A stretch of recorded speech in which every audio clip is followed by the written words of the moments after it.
Hello and welcome to another Hot Toy Cast video review. Yeah, it's that time again for wave 2 of the XesRay Studios Combatants Fight for Glory action figure line. Okay, let me get that back in and turn this music down just a touch. Gotta have the music from Spartacus on, right? Turn that down a little bit. There you go. Okay, now let's go through each individual of the names there.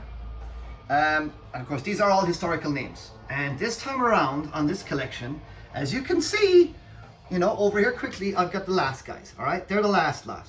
Now, you remember those. This was the first time these figures had been done from this particular company. And the deal was that they always said, once these sell, I'll be able to invest more money and make bigger figures with more paint apps, etc., etc. Well, he's done that. Old Xerxes has actually done that here. And you can see that these guys come with way more accessories, extra heads. They always came with extra arms. They always came with one extra weapon. But now we got extra hands, and we just got lots of extra little bits. And you can see there's just a lot more to them this time round. There's heftier, there's more plastic, there's more paint apps. Things are a little tighter again. This is not to say that the wave 1 was not at all in any way untight. You remember my review, it's still up there on the channel. You remember that I absolutely loved them. But these are a step up even again. And it's just really exciting to see what a person can do when they put this, let for all the people going into the business action, because this is what you need to be doing. You need to go in with one really good figure, sell it, make the money, invest it back in, and pump out even bigger, larger figures with more stuff in there. So, right out the door here, I've actually had to look these up there because they're all obviously based on historical names. The first one we have here is Gaius Pontius. Gaius Pontius, look at that. Oh, look at that. Gaius Pontius. Look at the detailing. All that there, very nice. Comes with his helmet, and it comes with an extra head. Now, it appears to be a thing historically that these guys did wear masks for some reason. I'm not sure what the historical things are that. I'm actually curious to read that up. I have been watching the TV show Barbarians, which is again about Romans and versus barbarians. So there you go. But that's Pontius Gaius, and that's the Praetorian Guard. So he's really cool there, and of course he comes with helmet and thingy. Secondly, there now we have, what's his name? Ambilius Beetle. Of course he's a gladiator. He's got slightly Matt O'Toole looking vibes there. My friend Matt. And yeah, he comes with again extra arm, helmet, swords, extra hands. It's great.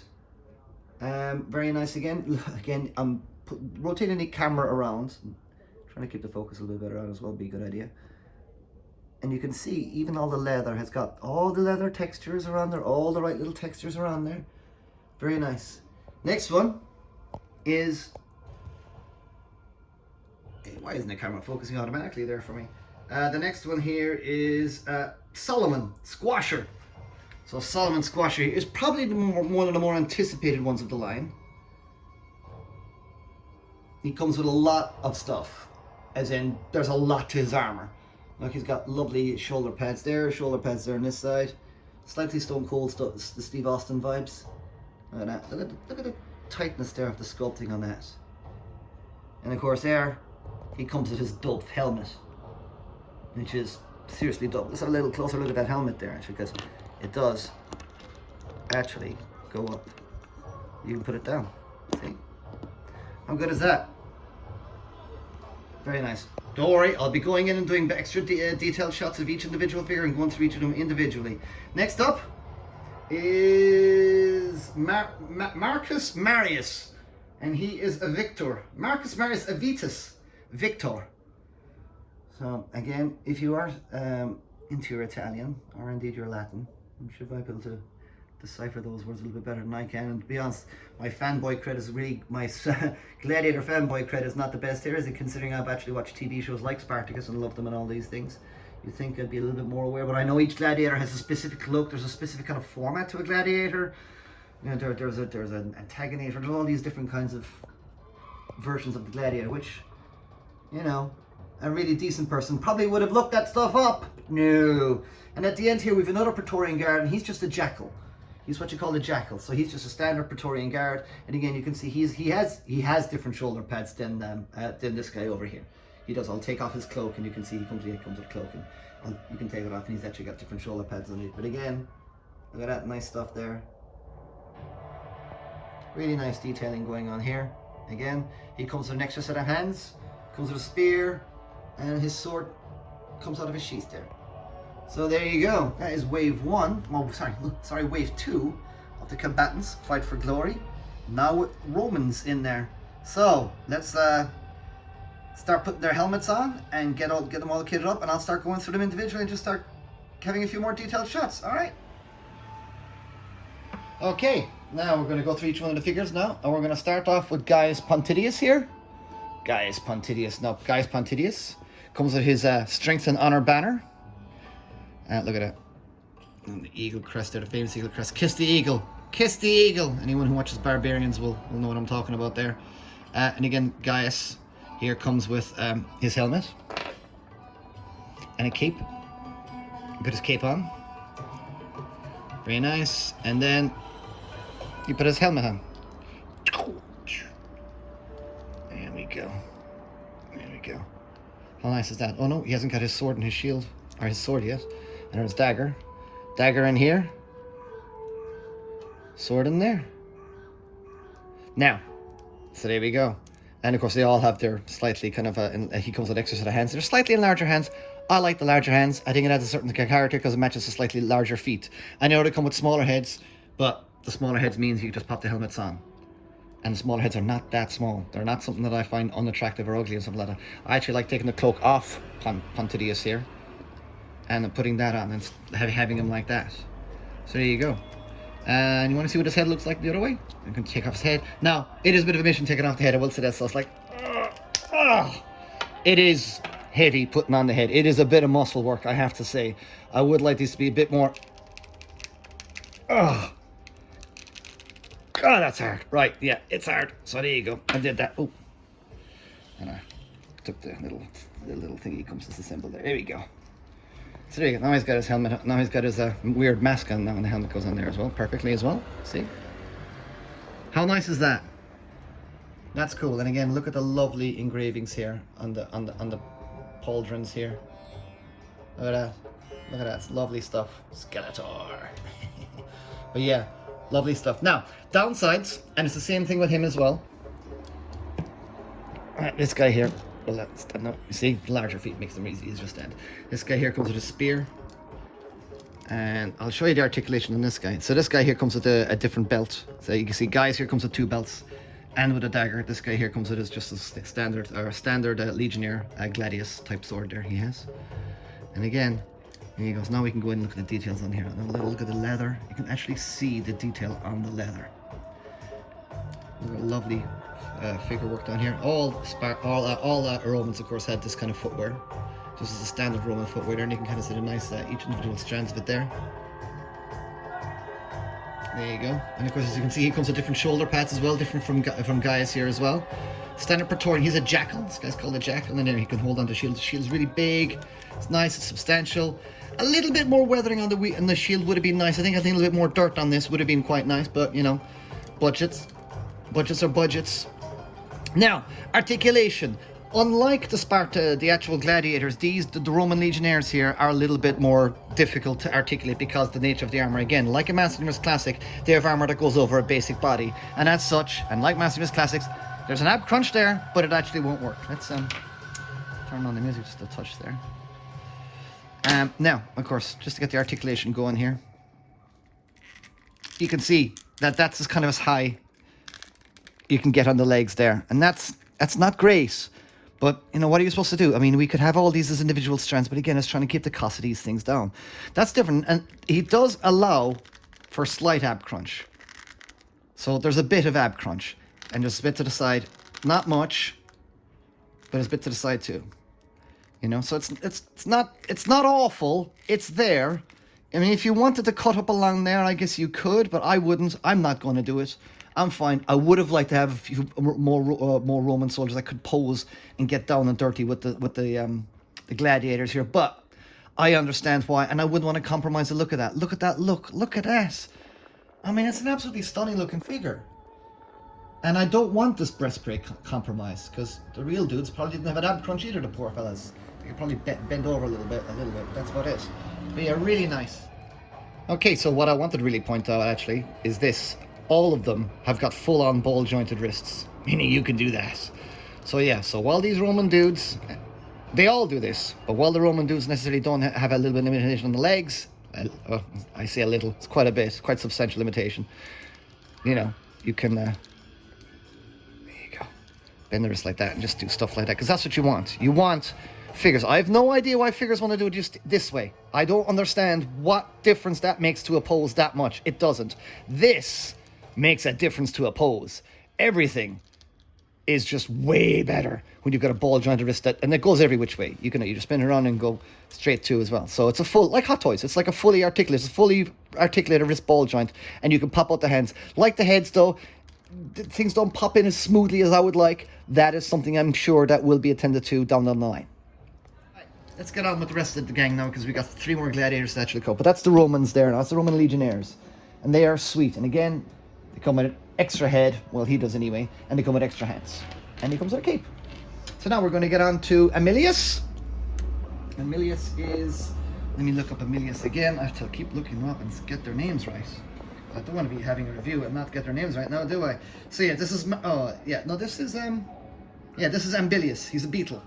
For some odd reason, he's called a beetle. I don't know why, but there you go. And of course, each, as we know, gladiators were like, they're like the pro wrestlers of the time. Each of them had a specific look. Each of them had a specific, vibe about them, and they had a style. Each gladiator has a style. Not the person, not the individual in the armor, but the actual armor has a specific. There's a provocateur, not a provocateur, but there's a provocateur kind of one as well. There's quite a lot of kind of Italian, old ancient Italian names for each of these guys. But here now, we're getting into some serious articulation. So we can cover the articulation here first. These guys go every which way. You can go bananas with these guys. Again, because they're not hindered by a big skirt here like the guys. Take his dagger out. Put the dagger in there. There we go. Now, what I especially love here is like the strappings here. You can see the strappings here on the things. Look at all the cuts and nicks and cuts. And what's interesting is that you think that it's going to hurt your fingers. It's not. It's actually a soft plastic. But the detailing, I don't understand who's able to get such amazing detail on such thin plastic. Because look, this is a thin plastic. Look, it's a thin, flexible plastic, and it goes over the leg perfectly, and it never looks bulky. It never looks bulky because it's all on a standard body. But yeah, some nice dirt and weathering here. You can see there's actually some linen and cloth there. What I especially love is that these are individual straps. They're not like look. That's an individual strap. They're not, and it's an individual strap separate from the armor there as well. And you can see the leather on it there is really quite beautiful. So you're going to take off his helmet, and again, the helmets pop off and they're snug on there. Everything is snug. Nothing falls off, these guys. He says that, a shield falls off. Hey! Well, to be honest, I was messing about him. You can get that shield to go really in tight, but you got to futz with that. And I don't want to be bending those too much. So you can get that shield in there. But yeah, my bottom line is it's a solid figure. The helmet doesn't, the helmet rotates quite well with the dude's head in there and things. Really love that. So yeah, that's him. And he's dope. And again, we'll just pose him up really quickly. Take his spear on the other way. There we go. Very nice. Alright, there we go. That's him. Now we'll go on with, what's next? Who's this guy called? Marcus Marius. Here's Marcus Marius. I really love this guy. He's great. Again, same as the other guy. Poses like a madman. You can go any which way you want with him. Let's do the Robo thing. Robo likes him to kick the butt, doesn't he? So, no, Robo doesn't kick the butt. Well, it might do if it did around. No, it won't. The Leo. I mean, what? That's still great to me anyway. Because I can go bananas on the posing with this guy. You get the shields up. And again, solid. The helmet's really cool because... Oh, he pops off a little bit. It's a little snug on there. I think his nose gets caught. There he goes. See, his nose gets a little caught in there, but it doesn't scuff the head because it's a soft, pliable plastic. Again, I mean, that's still really nice. And again, look at all the little details in there and stuff like that. I'm loving things like that. Really, really, really nice stuff. So put his helmet back on. You can see, look, it's even got grooves on the sides to slide his ears on. You know, so really, really pop them on there. There you go. Lovely eagle crest. I would have liked this eagle crest to be a little bit more a little bit more yellow, a little bit brighter, a bit more vivid. But that's cool. And he comes with an extra sword, which you put down in here. There you go. How good is that? And again, look at the leather. Look at the difference. I mean, look at that leather there. This is what I'm talking about. It's little things like this. The eagle crest. You can see like the leather is actually, it even lifts off a little bit off that thing now. I mean, that is such leather. And the trim. Look at that lovely burnished trim around there. It's these things that make all the difference to me. This extra level of detail. And look, especially here as well, you can see that there's a linen and then it's a bit of fur trim there on it. I love that. Absolutely love that. All the course, all their I keep saying Spartacus. All the Gladiator greaves as well are highly ornate. I guess the more ornate armor you wore, the more Hulk Hogan you were in the arena, right? You were the champion, I guess you got more and more and more cool looking stuff in there. And eventually you earned your freedom, I guess. But yeah, he's dope. He's absolutely dope, he is. So that's Marcus Aminius there. And probably the one that I think everyone was probably super pumped for was this guy. And this guy is Solomon. This guy is like so good. You know, he's called Solomon Squasher, in brackets Squasher. And I guess he's done some serious squashing with that. I'm not going to even say squashing, I'm going to say tenderizing and just obliterating. I mean, seriously. You're not seeing it to open up Gladiator where the poor dude is, you know, urinating on himself and he instantly steps up to the arena and whack, he gets his face bashed off him. There you go. Anyway, back onto that. Lovely, look at the lion crest there. Look at that, lovely details again. The burnished edges, the tiniest little thing has the tiniest little detail in there. And I love things like that. I mean, look at the helmet. I would have liked, again, the gold to be a little bit brighter. A bit more of a yellow gold on here. But it's still pimping, it's still rocking. I mean, look at that. Look at these. Look how fine those details are. And again, they're on the soft rubber, which I love because it means you can really stretch out these figures and make them go absolutely bananas. Now, depending how long each of their skirts are, their legs will go wider than some than the other and things like that. But there you go. And how good is that? And again, he comes with two swords on his back, so he can go proper damage if you want and go balls to the wall with that stuff. Again, look at this. You know, it's creased up, it's bunched up. It's like these guys, you know, the sculptors here studied. They studied their source material, I'll tell you. It's so on the money. But there you go. That's the guys. And look at that. You can pulse him. You can bend him right over as well. There you go. Look at that. We can push down his mask just a little bit more there. Because, yeah, his mask, it's tends on the head there. But that's dope, isn't it? Absolutely dope. So, yeah. Right, let's take a shot now. Let's do some comparison. Compare them to other figures. And then we'll do a big kind of group shot. Yeah. There we go. Right. And then check out my Instagram as well there'll be some action post pics as well. But there you go, guys. Absolutely stunning stuff. Now, of course, you remember these guys as well. These are last time. And the step up here is amazing. It's brilliant. From here to here in just a case of a year. From here to here in case of a year. It's just amazing. I mean, you can see, look at the gold, the silver. Look at the difference in the silver here. The silver here is so much more burnished and stuff like that. All the details are here. The sculpting work is all here. But now he can afford to paint up more. And look, it shows. The paint on these two guys is like, you know, this is still great, but it's a little bit flat.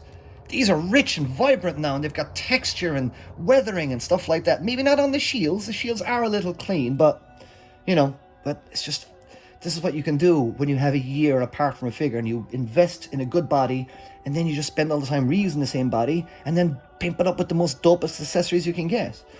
I'm so excited to see where Xerxes is going with this line. But anyway, we'll talk about that in the next section when I do some comparison time. See you in a sec. Okay, so I have here now Solomon on his own, Salomon rather, on his own. And what we're going to do is we're going to do that comparison thing. I can't say comparison time, man. The Pixel Dan has just owned that now, hasn't he? I didn't see a trademark on his t-shirt that I did for him. It's comparison time. I just stole it. There you go. Sorry, Dan.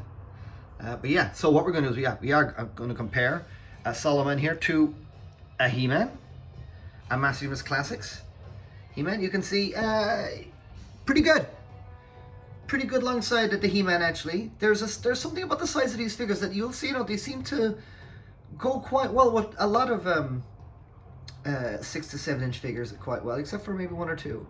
But yeah, that's alongside a Classics He-Man there now.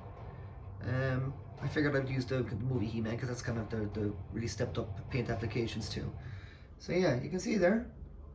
Not so bad. He-Man is definitely broader and a little bit bigger overall, and just bigger, just a bigger figure. But then the Masters Classics book was a very thick book indeed, and we love him for that, of course. All right, we'll take He-Man away, and we will put him with who we put him with next. We'll put him alongside our Mythic Legions, Otho. There you go. You can kind of see now compared to Mythic Legions. Again, probably a little bit too small in the Mythic Legions there, maybe. But not the worst. I mean, actually, maybe. I mean, his helmet does make him rather big, so maybe I'll gotta put him alongside the Praetorian here. There you go. How's that? Is that a bit better? I think that's a fair comparison size, actually. There you go. You can kind of see there. Otho there's kind of in the shade there. Yeah, so that's not so bad either. You know, it seems to work quite well with the Mythic Legions as well. I would argue probably maybe better with the. I don't know actually if it's better than the He-Man with the Mythic Legions, to be honest. I think it's probably better with the Mythic Legions, just because the He-Mans are particularly big. Mythic Legions are a touch smaller, but their heads are kind of on a good scale with them as well. So that's not too bad either. Okay, let's try it with a Joe, a Hasbro 6-inch G.I. Joe, and as you can see there, the G.I. Joes are much more in line with, say, the Marvel Legends. You know, they're a little bit smaller, and you know, so yeah, you can not sure you would display one necessarily with Joe, but I think with a Masters Classic or indeed a Mythic Legion, I think you're really good to go, really, to be honest. How would I compare these figures to other figures? What I really like about Xerxes' figures is I do like the usability of them. As I mentioned in the previous video, the articulation is hindered on the Roman ones, but on the actual gladiators, we want to be doing all the swinging. You know, the articulation is absolutely really great, and for me, it's about usability. So things don't pop out when you're moving them around here, but Xerxes has stepped up just a little bit. The things are just a little bit tighter. The other guys here were, they were great. They're brilliant, and they're still brilliant. And I absolutely love them, so don't get me wrong here. But I just felt maybe the joints on the new ones are just a little bit tighter, and just overall, just everything just feels it's just a little bit tighter again overall compared to Wave 1. Okay, now here we have. I've decided to put all of them together now. This is Wave 1 and 2 of XesRay Studio's Combatants Fight for Glory. Here we are. I decided to just put them all together because I just like doing stuff like that. Putting them all in there. Now, to summarize, I absolutely love them. I'm a big lover of, I collect Hot Toys, and I absolutely love really nicely made 6-inch figures. I go gaga over some 6-inch figures, as you all know. Follow me on Instagram if you want to know what other figures I've been going gaga over. Because I don't want to be making too many comparisons, because it's just, I'm not building up one to put down another, or vice versa. Are these as good a quality as other similar figures on the market? Absolutely. The quality of these is absolutely outstanding.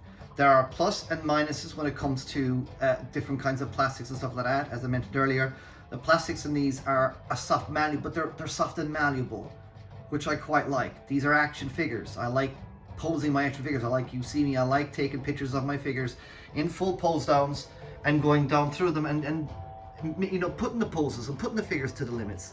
That for me is an action figure sport, and an action figure has to work as an action figure for me to really be impressed. Some action figures, they look really nice, but then there's just a few things that just like, I'm playing with it. Some of the other like Chinese figures that you get that are kind of modular and things like that, they're beautifully made, but then all the bits just fall off, things like that. So things that slightly annoy me. This does not happen here.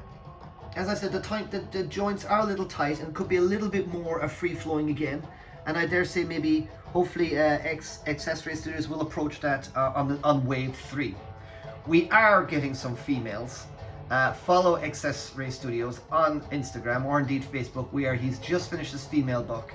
So we're going to have some badass, and may I say buxom ladies coming as well. They're going to look like they're going to they're going to kick your ass. I'm really excited for those. I cannot wait to see where things are going. I don't know where I will play into things. Maybe if I will at all, but we'll see how that goes. I don't like mixing business and pleasure. But yeah, Combatants Fight for Glory. I'm absolutely loving these. I'm absolutely loving these as much as I'm loving other similar figures on the market. Are they good or not better? No. Because in my opinion, are they better than the other ones? Are they better than Mythic Legions? No. Are Mythic Legions better than these? No. I'm not going to say that either. Mythic Legions have a lavish paint application. These guys have a lavish paint application too. And if they're tight and all the rest of it, I don't want to be putting down one over the other. They're both excellent lines. This is historical, so it's a different vibe. I like gladiators. I like historical things. I have spoken to Xerxes. There are more interesting historical figures from history coming, and I can't wait. I think these figures, they are expensive. They are harder to come by now, but I'm sure with each successive wave, they might hopefully up the count and up the production quantities of these. I believe Big Bad Toy Store has a few of these. Well, they've got a few, not many. They don't have any of the Praetorians left, I'll tell you that now. But go on to the links on the YouTube video. I have linked in the YouTube video below. There's a couple of places in Australia, there's a couple of places in America, and there's a couple of places in Japan that still may have these in stock. But these are absolutely stunning figures. I've been waffling on them a bit too much now about them. If you're on the fence, I cannot recommend them enough. They are awesome. Superbly well made figures. In the previous thingy, you'll see the things I felt that maybe could be a little bit better, but there's not much, and I'm getting into nitpicking territory. And let's face it, every action figure we can always sit back, oh, that could be a little bit better. These are 6-inch edge figures. They're not hot toys, so you know they are what they are, and what they are, in my opinion, is just brilliant. I absolutely love them. So yeah, go get them, guys. Thanks for watching. Follow me on Instagram, Eamon O'Donoghue, just Eamon O'Donoghue, all lowercase Instagram. You can find me on Facebook as well, Eamon O'Donoghue, and you can find me on Twitter, Eamon_. I post my own figure designs as well for, you know, Mezco, Mondo, Diamond, PCS. Although PCS is just statues. But yeah, follow me on there if you want to see more action figure love. And generally, if you like action figures, I highly recommend you follow me. I don't do reviews that often, as you know, but when it's something a bit special and someone cares about my opinion, I will do it. Alright guys, thanks for watching. Bye bye.